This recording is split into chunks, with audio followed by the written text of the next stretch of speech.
Hello friends, मैं हूँ देव और मैं आपका इस पढ़ाई के सुहाने सफ़र में हार्दिक स्वागत करता हूँ।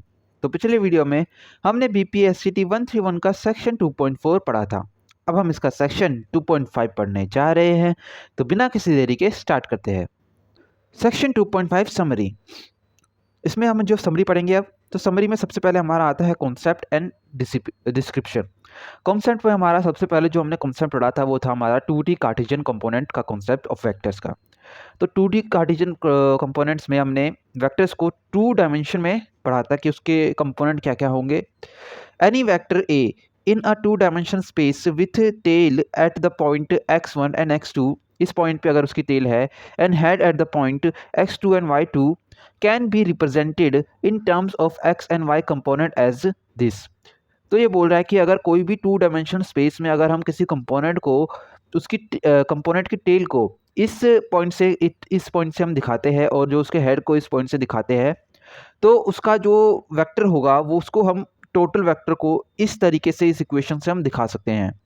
Where A X is equal to में x2 माइनस x1, जहाँ पे ए एक्स की वैल्यू जो है हम x2 माइनस x1 से निकाल सकते हैं, जो कि हमारे इक्वल टू हो जाएगा a cos theta, and A Y की जो वैल्यू है वो हमारी हम जो y2 माइनस y1 से निकाल सकते हैं और उसकी वैल्यू जो है हमारी a साइन थीटा के इक्वल टू हो जाएगी। The magnitude of the vector is given by modulus of a vector a is equal to में a is equal to में under the root A X square plus में ए Y square. तो ये बोल रहा है कि जो मॉड्यूलस है हमारा वेक्टर का, उसको हम आपको बहुत ही आसानी से दिखा सकते हैं कि जो वेक्टर ए है, अगर हम उसका अंडर द रूट करके उसके कंपोनेंट का स्क्वायर का सम कर दे, तो हमारा जो है उसका मैग्नीट्यूड निकल जाएगा, मॉड्यूलस ऑफ ए निकल जाएगा। तो ए एक्स स्क्वायर प्लस में ए वाई स्क्वायर किया, उसका अंदर रूट कर दिया, तो ये हो जाएगा हमारा स्क्वायर रूट करके मैग्नीट्यूड निकल जाएगा उसका। अब डायरेक्शन की बात करते हैं, and its direction is given by the angle theta that the vector makes with the position x axis. और जो ये डायरेक्शन है वेक्टर की, उसको हम निकाल सकते हैं थीटा से, जो कि हमारा जो हो जाता है tan इनवर्स ए वाई अपॉन में ए एक्स। इस तरीके से हम जो है इसकी डायरेक्शन में निकाल सकते हैं वेक्टर की।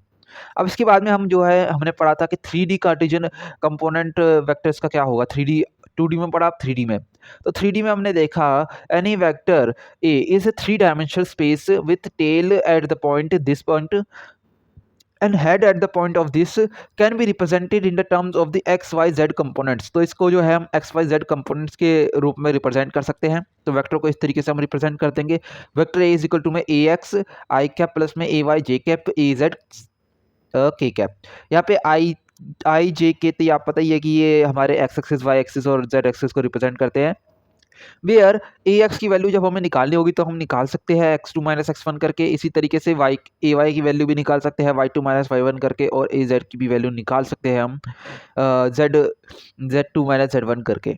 अब इसके बाद में हम जो है मैग्नीट्यूड इसका निकालना है वेक्टर का, तो हम क्या करेंगे, हम अंडर द रूट में सारे कंपोनेंट का स्क्वायर करके सम कर देंगे, तो हमारा अंडर जो है मैग्नीट्यूड निकल जाएगा। कंपोनेंट का स्क्वायर किया, उसके बाद में उनके स्क्वायर को सम कर दिया, उसके बाद में उसका स्क्वायर रूट कर दिया। That's all for magnitude. And the direction के लिए हम क्या करेंगे, direction of the vector A is given by the direction cosines. जो है हम डायरेक्शन कोसाइन से इसकी डायरेक्शन दिखाते हैं। इसे थोड़ा सा अलग तरीके से दिखाते हैं यहाँ पे, जैसे कि cos alpha, cos beta, cos gamma, इनसे दिखाते हैं। वेयर अल्फा बीटा गामा जो है वो एंगल है of the vector with respect to the A, यानी कि ए के हिसाब से एक्स एक्सिस और वेक्टर ए के बीच पे क्या एंगल है, उसके हिसाब से हमारा जो है अल्फा बनेगा। उसी के हिसाब से वाई के अगर देखेंगे वाई एक्सिस और वेक्टर ए के बीच में एंगल, तो बीटा बन जाएगा। वैसे ही जेड एक्सिस का भी देखेंगे तो हमारा जो है ये गामा बनेगा।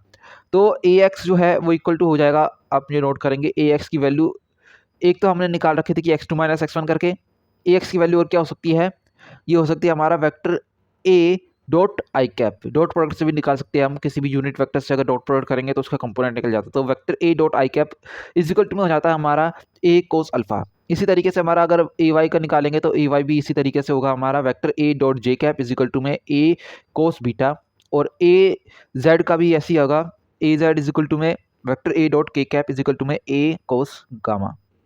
तो इस तरीके से हम जो है अपने कंपोनेंट निकाल सकते हैं। दो तरीके से आगे कि भाई कंपोनेंट की वैल्यूज़ कैसे निकालनी है। एक तो हो गया हमारा एक्स और वाई, जो हमने कंपोनेंट सिस्टम में देखा था यहाँ पे कि भाई एक्स और वाई जो है उसको माइनस कर दीजिए, ये x2 माइनस x1 करके, और एक दूसरा कंपोनेंट जो तरीका है वो हमने यहाँ पे बता दिया। इसके बाद में हमने पढ़ा था, जो हमने पढ़ा था scalar product in the component form. तो स्केलर प्रोडक्ट कैसे करेंगे कंपोनेंट फॉर्म में, इसके बारे में हमने पढ़ा था। द स्केलर प्रोडक्ट और dot product of the vectors in the component form given by the, जो कंपोनेंट फॉर्म अगर ऐसे दे रखी है किसी भी वेक्टर की या फिर ऐसे दे रखी है, तो उनका डॉट प्रोडक्ट कैसे करेंगे। तो उनका डॉट प्रोडक्ट करने के लिए हम क्या करेंगे कि a डॉट b है तो इसको कर देंगे ax bx प्लस में ay by प्लस में az bz, यानी कि हम जो है उनके कंपोनेंट्स को, x कंपोनेंट्स को दोनों वेक्टर्स के x कंपोनेंट को मल्टीप्लाई कर देंगे, दोनों वेक्टर के y कंपोनेंट को मल्टीप्लाई करेंगे, दोनों वेक्टर के z कंपोनेंट को मल्टीप्लाई करेंगे और उन तीनों का सम कर देंगे। इस तरीके से हमारा जो है यहाँ पे स्केलर प्रोडक्ट या फिर डॉट प्रोडक्ट निकल जाएगा। इसके बाद में द स्केलर और dot product of the two vectors, vector A जो है a x i cap plus में ए y j cap and vector B x i cap and b y j cap लिखा नहीं कोई नहीं, इज गिवन बाय दिस। तो उसी तरीके से अगर हम जो है अगर डॉट प्रोडक्ट करते हैं टू डायमेंशनल जो वेक्टर है उसका, तो उसका ऐसा आ जाएगा थ्री डायमेंशनल का, इस तरीके से आएगा। यानी कि यहाँ पे हमारा z कंपोनेंट के जो था वो पार्ट यहाँ पे हट गया है टू डायमेंशन में, क्योंकि टू डायमेंशन में टू एक्सिस होती है तो उसके हिसाब से यहाँ पे हट गया है। इसके बाद में हमने जो पढ़ा था वो पढ़ा था हमने vector product in the component form, vector product पढ़ा था। इसके बारे में बाद में स्केलर प्रोडक्ट हमारा हो गया है, वेक्टर प्रोडक्ट पढ़ेंगे। द वेक्टर और cross product of two vectors, vector A is equal to में a x i cap a y j cap plus a z k cap and vector B which is bx I cap by j cap and bz k cap is given by a cross b is equal to में a y bz minus में a z by I cap plus में a z bx minus में a x bz j cap and a x by minus में a y bx k cap। तो यहाँ पे आप note कर सकते हैं कि i जो है यहाँ पे i हमारा यूनिट कंपोनेंट है किसका, एक्स एक्सिस का। और यहाँ पे आप अंदर देखेंगे, अंदर नोट करिएंगे आप कि यहाँ पे हमारा जो है ए वाई बी जेड है, एक्स कंपोनेंट है तो वाई जेड आया है और ये इसका उल्टा हो गया, ये वाई है तो ये जेड हो गया। यानी कि आप कर सकते हैं कि ए बी के हिसाब से आप इस तरीके से भी याद कर सकते हैं कि ए बी लिखना है, उसके बाद में माइनस ए बी। अब अगर हमारा बाहर एक्स है तो x के बाद में क्या आता है y, तो यहाँ पे y आएगा, यहाँ पे z आएगा, यहाँ पे इसका उल्टा कर देना। यहाँ पे अगर y है तो यहाँ पे z आएगा, यहाँ पे अगर z है तो यहाँ पे y आएगा। इसी तरीके से सेम टू सेम यहाँ पे भी होगा कि यहाँ पे हमारा जो है बाहर y है तो y के हिसाब से यहाँ पे जो है हमारा y के बाद में z आता है, फिर x आता है, z और फिर x। अब इसका उल्टा कर देना है, यहाँ पे z है तो यहाँ पे x आएगा, यहाँ पे x है तो यहाँ पे z आएगा। इसी तरीके से यहाँ पे भी हमारा बाहर z है तो यहाँ पे क्या आएगा, यहाँ पे हमारा आएगा x और y। तो x करेंगे y करेंगे इधर, अब इसका उल्टा कर देंगे, यहाँ पे x है तो यहाँ पे y, यहाँ पे y है तो यहाँ पे x। It is also can be written in the form of determinants. तो इसको जो है हम डिटर्मिनेंट्स की फॉर्म में भी लिख सकते हैं, उससे हमारा जो है ये आसानी से निकल जाता है, कोई ज़्यादा दिक्कत नहीं आती है। बाकी इस तरीके से भी हम याद कर सकते हैं और डिटर्मिनेंट से भी हम याद कर सकते हैं। डिटर्मिनेंट से कैसे याद करेंगे कि हमारा ए क्रॉस बी जो है वो क्या हो जाएगा, डिटर्मिनेंट में डाल देंगे इसको i cap j cap k cap, और उसके बाद में हमारा a x a y a z and b x b y b z. तो इस तरीके से हम फिर इसको क्रॉस कर देंगे, जैसे कि आई कैप के हिसाब से पहले क्रॉस करेंगे तो आई के हिसाब से क्रॉस करो, फिर जे के हिसाब से के हिसाब से। तो इस तरीके से हम कर सकते हैं कि वेक्टर प्रोडक्ट निकालने के लिए आई कैप, ये लाइन क्रॉस होगी, ये लाइन क्रॉस होगी, इसको इससे मल्टीप्लाई करो, इसको इससे मल्टीप्लाई करो, a y b z b y a z. इस तरीके से अब सेकंड वाला है जे कैप के लिए, तो जे कैप के लिए क्या करेंगे, जे कैप लिखेंगे और ये वाली लाइन क्रॉस करेंगे, ये वाली लाइन क्रॉस करेंगे, यानी कि ए एक्स बी जेड माइनस में बी एक्स ए जेड। इस तरीके से करके हम लास्टली की कैप के आएंगे तो की कैप बाहर लिखेंगे और ये लाइन क्रॉस करेंगे, ये लाइन क्रॉस करेंगे, ए एक्स बी वाई और माइनस में B y B x a Y. इस तरीके से हम लिखेंगे तो यहाँ पे हमारा जो कंपोनेंट की फॉर्म है वो आ जाएगी, इस ये वाली कंपोनेंट की फॉर्म आएगी सेम टू सेम। अब जो है ये तो 3D में था, 2D में थोड़ा आसान हो जाता है। 2D में क्या होता है कि हमें निकालना होता है कंपोनेंट या फिर वेक्टर प्रोडक्ट निकालना होता है, तो हमें क्या करना होगा कि ए क्रॉस बी जो है वो इक्वल टू हो जाएगा ए एक्स बी वाई माइनस में बी एक्स ए वाई, यानी कि एक कंपोनेंट निकालना है और हमें पता है कि वेक्टर प्रोडक्ट जो होता है वो यानी कि एकदम म्यूचुअली परपेंडिकुलर रिजल्ट देगा। तो अगर एक्स और वाई कंपोनेंट का जो है हम मल्टीप्लाई कर रहे हैं, यानी कि हमारे वेक्टर जो है उसके एक्स और वाई कंपोनेंट है, तो हमारा आंसर जो है वो जेड कंपोनेंट में आएगा। तो इसलिए यहाँ पे हमारा जो है के आ रखा है। तो इस तरीके से हम जो है वेक्टर कंपोनेंट का भी प्रोडक्ट का भी कर सकते हैं। इसके बाद में हमारा आता है vector functions of a scalar variable. तो vector functions of a scalar variable में हमने क्या पढ़ा था कि vector may be a function of one और more independent scalar variable.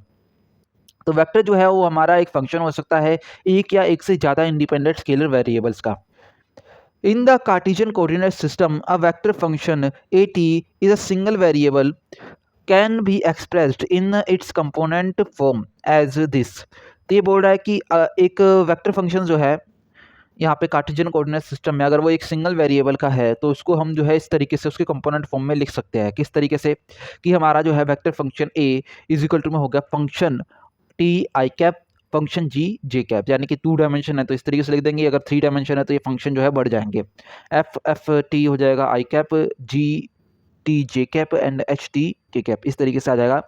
Where i j and k are the unit vectors along x y and z axis. तो यहाँ पे आई जे के जो है वो यूनिट वेक्टर्स है and f t h t और g t जो है ये हमारे कंपोनेंट फंक्शंस हैं।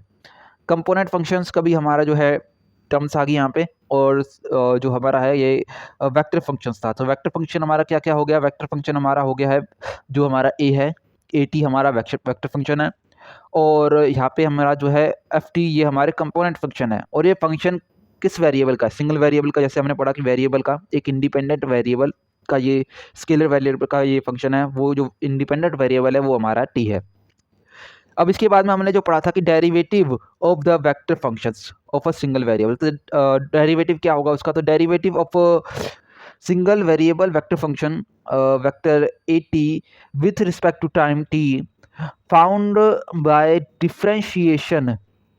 differentiating each component of vector at separately with respect to time is given by। तो इसको जो है हम जब भी डेरिवेशन करते हैं वेक्टर फंक्शंस को तो उसके सेपरेट जो कंपोनेंट फंक्शन है उसको हमें डेरिवेट करना होता है। इसका मतलब ये होता है।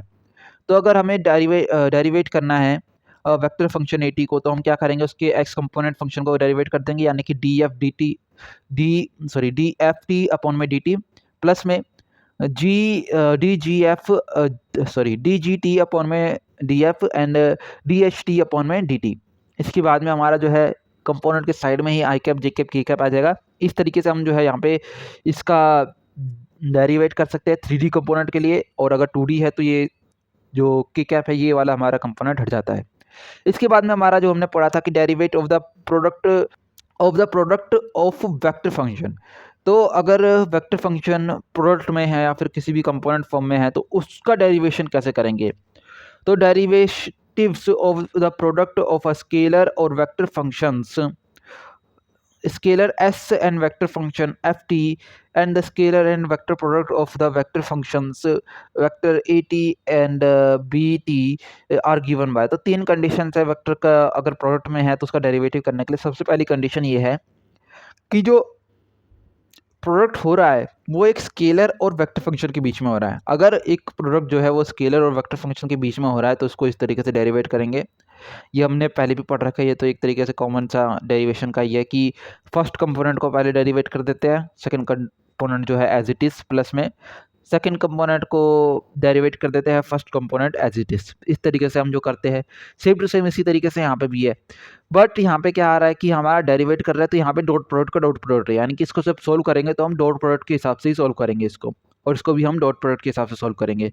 तो सेम टू सेम वैसे ये भी कि फर्स्ट कंपोनेंट को जो है हम डेरिवेट कर देंगे second component as it is and then plus में सेकंड कंपोनेंट को डेरिवेट कर देंगे first component as it is.